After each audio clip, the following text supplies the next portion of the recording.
లగచర్ల కేసులో అప్డేట్స్ ని చూస్తున్నాం. లగచర్ల కేసులో కూడా నిందితులందరికీ బెయిల్ మంజూరు చేసింది నాంపల్లి కోర్టు. పట్నం నరేందర్ రెడ్డితో పాటు సురేష్, మిగిలిన నిందితులకు కూడా బెయిల్ ఇచ్చింది. పట్నం నరేందర్ రెడ్డికి 50,000 రూపాయల చొప్పున 2 ష్యూరిటీలు ఇవ్వాలని ఆదేశించింది. మిగిలిన వారికి 20,000 రూపాయల ష్యూరిటీ సమర్పించాలని తెలిపింది కోర్టు.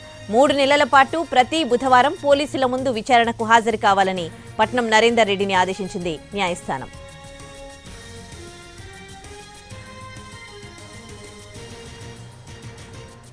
లగచర్ల కేసులో నిందితులకు బెయిల్ మంజూరు చేసింది నాంపల్లి కోర్టు. షరతులతో కూడిన బెయిల్ ని మంజూరు చేసింది. పూర్తి డీటెయిల్స్ మా crime input editor Ramesh Vaitla అందిస్తారు. రమేష్, లగచర్య కేసులో అరెస్ట్ అయిన నిందితులందరికీ బెయిల్ మంజూరు చేస్తూ నాంపల్లి స్పెషల్ కోర్టు ఆదేశాలు జారీ చేసింది. అయితే లగచర్ల కేసులో నిందితులుగా పట్నం నరేందర్ రెడ్డి, సురేష్ తో పాటు మరికొంతమంది రైతులు, వీళ్ళందరూ కూడా రైతులైన వాళ్ళందరూ కూడా బెయిల్ మంజూరు చేస్తూ ఆదేశాలు జారీ చేసింది. అయితే ముఖ్యంగా చూస్తే వీళ్ళందరూ కూడా ప్రతి బుధవారం కూడా పోలీసుల ఎదుట హాజరు కావాలని చెప్పడం జరిగింది. అంతేకాకుండా విచారణలో మొత్తంగా ఎక్కడ కూడా ఇన్ఫ్లుయెన్స్ చేసే ప్రయత్నం చేయొద్దని పేర్కొనడం జరిగింది. అయితే రాష్ట్ర వ్యాప్తంగా సంచలనం సృష్టించిన లగచర్ల కేసులో ఇటు బెయిల్ రావడం ఇప్పుడు సంతోషం అని చెప్పి రాజకీయ వర్గాలు చెప్తున్నాయి. అయితే దీన్ని చూసినట్టే లగచర్ల కేసులో అటు ఫార్మా క్లస్టర్ కోసం జరుగుతున్న భూసేకరణ సందర్భంగా అటు కలెక్టర్, తర్వాత రెవెన్యూ అధికారులపై అక్కడ దాడి చేయడం, తర్వాత పోలీసులు వాళ్ళని అరెస్ట్ చేయడం, దాంట్లో ప్రధాన నిందితుగా పట్నం నరేందర్ రెడ్డిని చేర్చడం, దాంట్లో రాజకీయంగా మోటివేషన్